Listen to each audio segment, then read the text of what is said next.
In the heart of a bustling southern Angami village, there lived a maiden with her father, Naga. Her name was Meruvie. She was considered as one of the most beautiful girls among the Angami tribe. Her looks were enchanting, with flawless complexion, long and dark and glossy hair, together with a pleasant personality. Faith and beauty spread so far and wide that many admirers from all over Angami region were enticed to her image. The look in her eyes was always so dreamy. Her beauty defined the world itself. Her compassion for young and old left everyone humbled, and her beauty and virtue spread to the entire southern Angami region.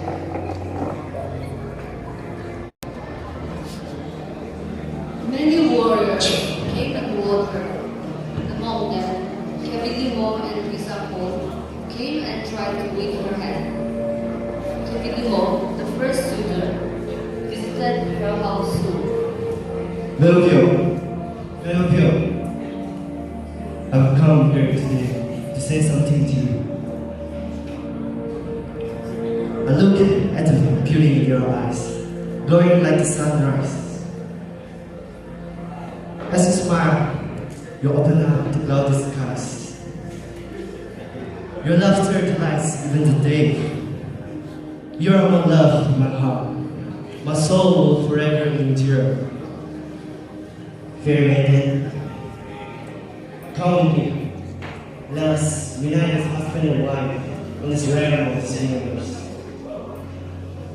No, I'm not here for someone else. Then, the second suitor, Mehouviu, came a few days later to ask her hand in marriage. Meruvie, Yes. I have something to tell you. Meruvie, you are more beautiful than the most beautiful. Merge forever with you in the spirit and in the world of your dreams, my lovely soul. See the depths of your charm and beauty. Meruvie, you are my life and my eternal destiny. Be mine, Meruvie, and let us enter the mysteries of this world by being my wife. I'm sorry, I cannot accept your proposal because your heart belongs to someone else.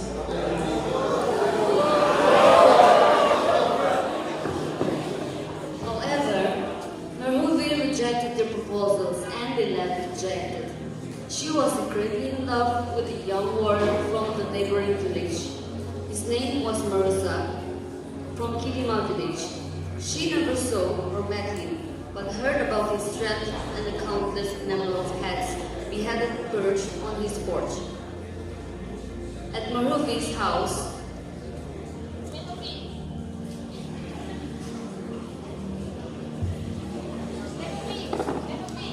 Yes, come.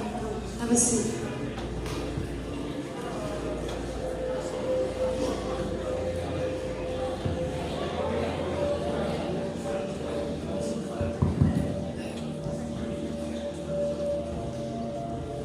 Have you heard of Marosa, the most handsome and the strongest of all warriors? I wish Marosa come to our place soon. To see me, fall in love with me, and take me as his wife.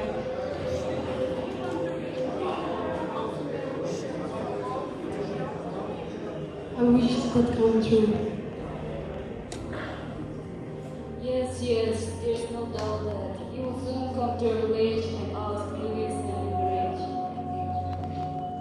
Okay, then we will be leaving. We'll see you soon. Wish to see you soon. Meruvie was overwhelmed with emotions because she heard of such rumor initially, but now her suspicions was true. The reason why she rejected all her suitors was because of Marosa. All she could do was wait for Marosa's marriage proposal. The fateful day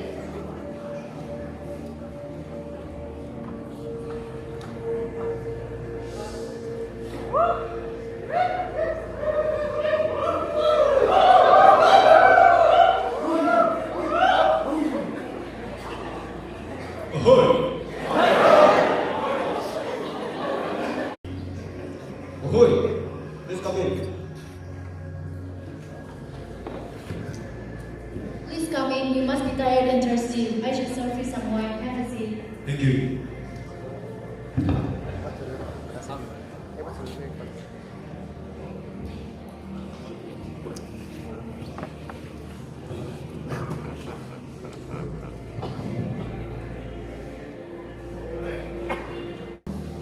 So, we've heard so much of your daughter's beauty and charm.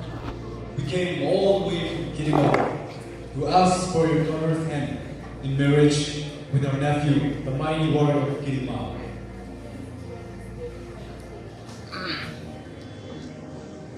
We agree to this proposal. Let our marriage bring a close relationship in the village.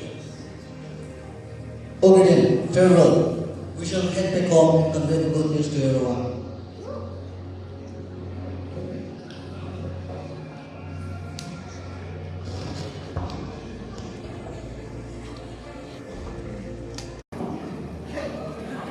Marosa was not only tall, handsome, strong, but he was the most eligible bachelor of Kidima village. His wearing tactics was famous and spread throughout the Angami region. He was bashful of the heads he had accumulated, envied by his peers, and feared by both young and old.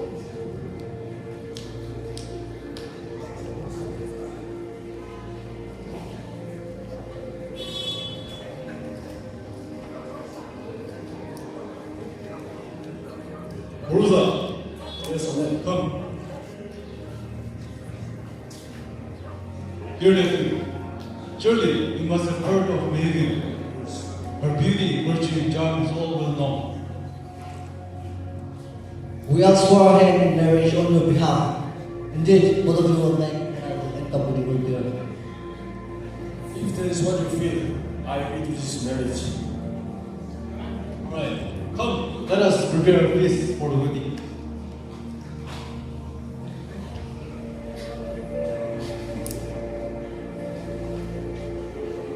When Meruvie heard the news that Marosa, the warrior, agreed to the proposal for marriage, she was expectantly very happy.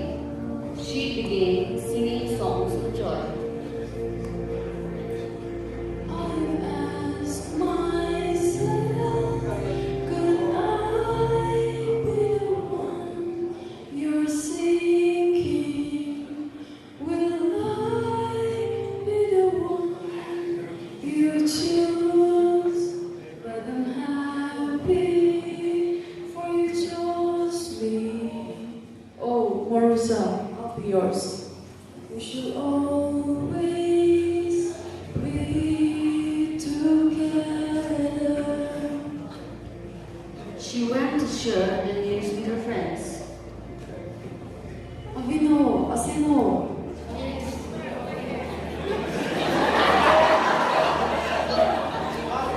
I have something to tell you. Have a seat. Today is the happiest day of my life. I have received the message that I shall be married to Marosa, the great warrior. Oh, how wonderful! He agreed to the proposal. Meho, I'm so happy for you. This is your respect. I feel so lucky. We shall celebrate. Come, help me. We shall have a feast.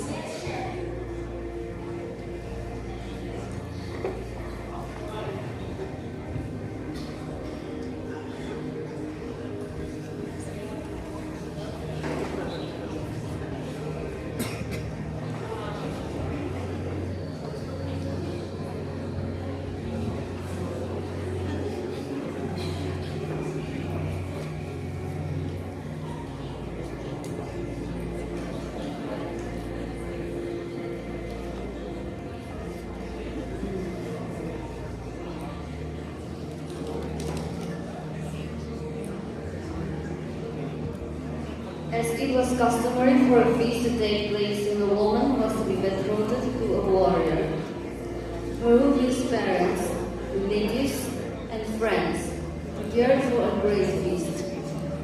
The best food was prepared, and there was singing and dancing. Until the wedding day arrived, preparation was to continue.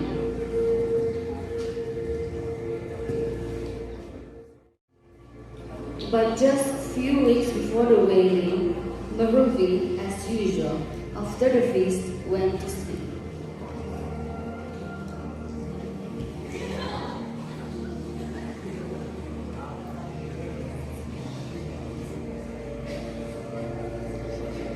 Suddenly,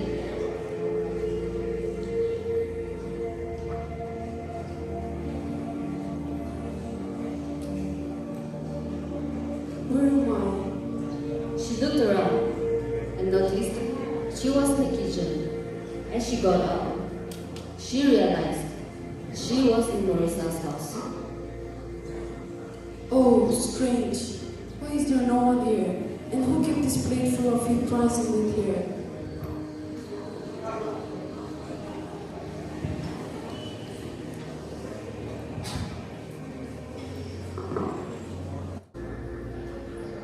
This is a reenactment of Meruvie's dreams.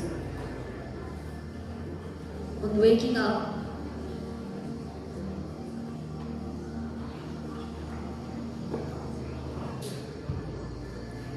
That is the strangest dream. What could that mean? in those days, dreaming of rice and meat was considered a bad omen, and Meruvie kept dreaming the dream repeatedly, but she never got a chance to tell her family or friends because everyone was busy preparing for the wedding. At Kidima, Marosa was quite delighted that he was to marry Meruvie. He had heard of how beautiful and charming she was. His family and clansmen were elated. My son, you should get married in weeks. You must prepare a feast. We will. I'm delighted that Mary's family sent the proposal. Morusa, you're a very lucky man. And then, I'm glad you suggested the proposal. And I shall do something of note to prove Mehouviu that I know what to say. That is excellent. You are a warrior. Go do what you need to.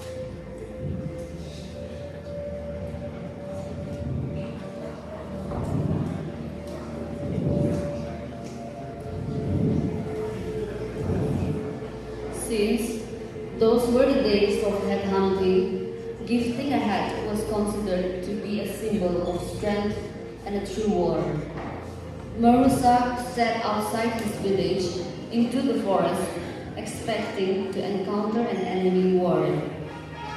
He was ready with a dagger and a spear to cut off a head as a gift. But the day he met no such enemy. Today is not my day. No enemies. How shall I prove myself to Meruvie?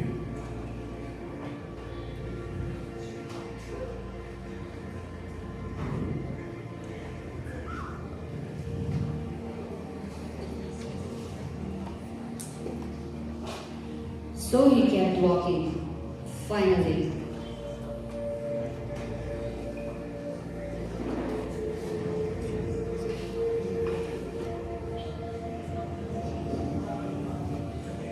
his steps led him to a village which was quite deserted. This village seems empty. The villagers must be working in the field. And this is a good chance for me to find something. Marosa walked inside the village, where it was so quiet because it was the time where most people were in the fields. He kept walking. Then he saw a house where a woman sat on her porch weaving. Wow!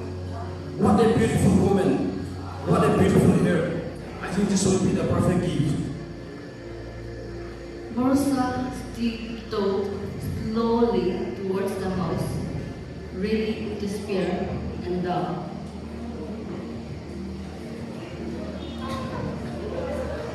Oh, what a beautiful and pleasant day it is to me.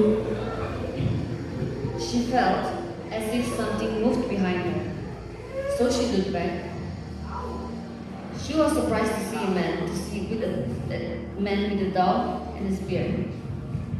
Before she could scream, the man slit the weeping loom over her and dropped the spear into her heart.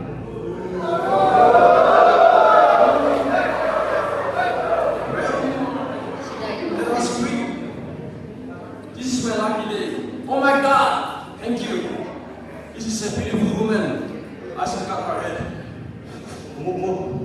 Marosa cut off the woman's head.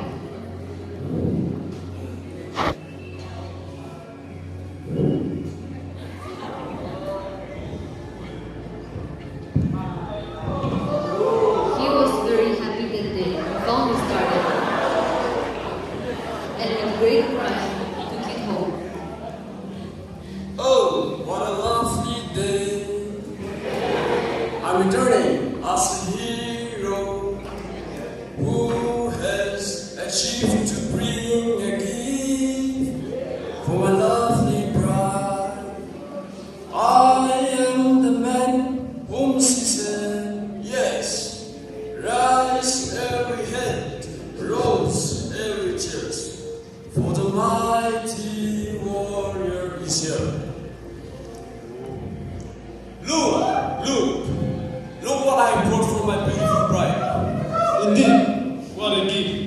Where we shall be from?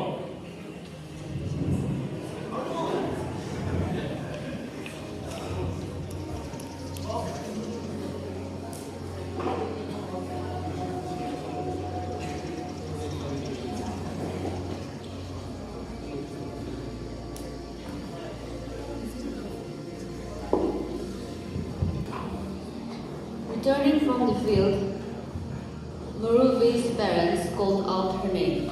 Mehouviu! Mehouviu! Mehouviu! Mehouviu! As they entered, they saw her lifeless body. Oh, Mehouviu, my daughter! Oh, how could this happen? Mehouviu! Mehouviu! Behold! What happened to you? As the parents were crying helplessly, the villager passes by.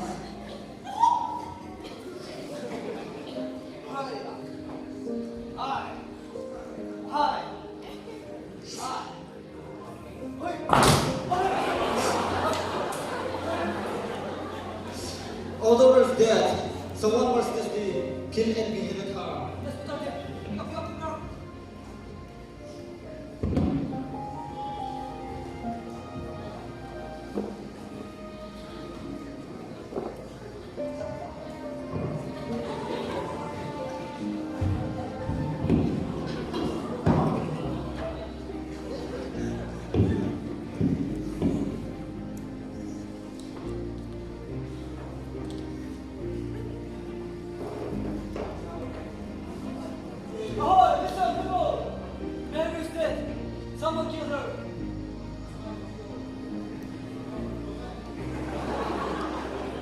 While the rejoicing went on in Kidima, there was a solemn atmosphere in the neighboring village.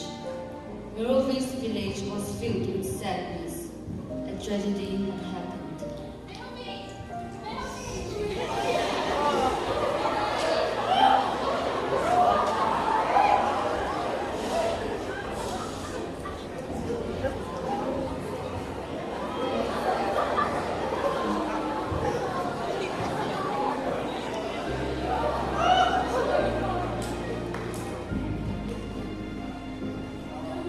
This is a sad day.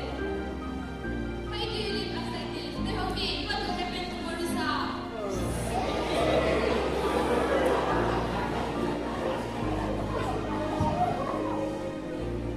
Meruvie's family were shocked by her death. All the celebration for the wedding now turned to a mourning funeral. The way she died confirmed that she was killed by a warrior. The relatives sent out a message to Marosa and his family about Meruvie's tragic death. At that time in Kidima, Marosa and his family were preparing for the wedding day. Now, you go, and please tell Marosa and his family that a tragedy has befallen Meruvie's death.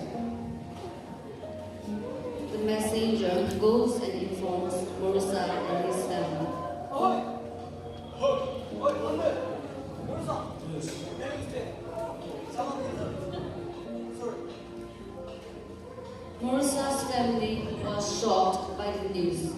The preparation was stopped, and everyone started mourning. Oh, Mehouviu, what a dreadful day. My heart is broken. My parents, we were to be married. How could you? Oh my God, did I displease you that you took Mehouviu away? What sadness! The uncles goes to the funeral.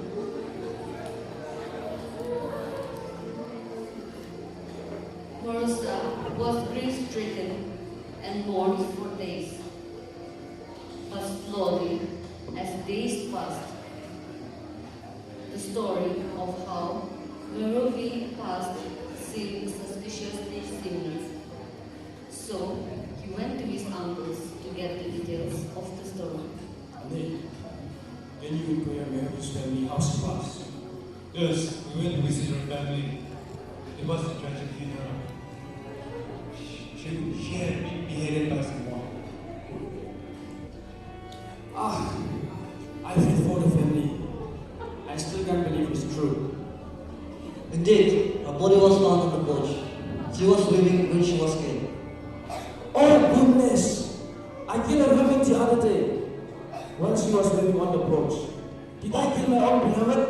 Morusa, bring the head that you brought. Marosa goes and brings the head while the uncles wait. As Marosa emerges with the head, his uncles are stunned. Morusa! What have you done? Oh, Morusa!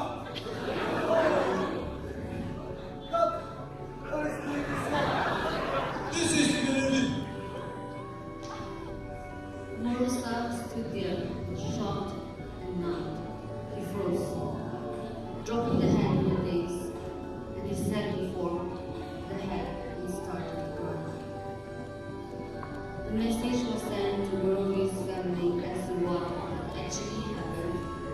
Both the family were in shock. The pain and the mourning in both villages was unimaginable. The act of headhunting the bride of a warrior brought terrible grief. It was hard to recover from the loss.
This is the tragic story of Marosa and Meruvie. This story is often told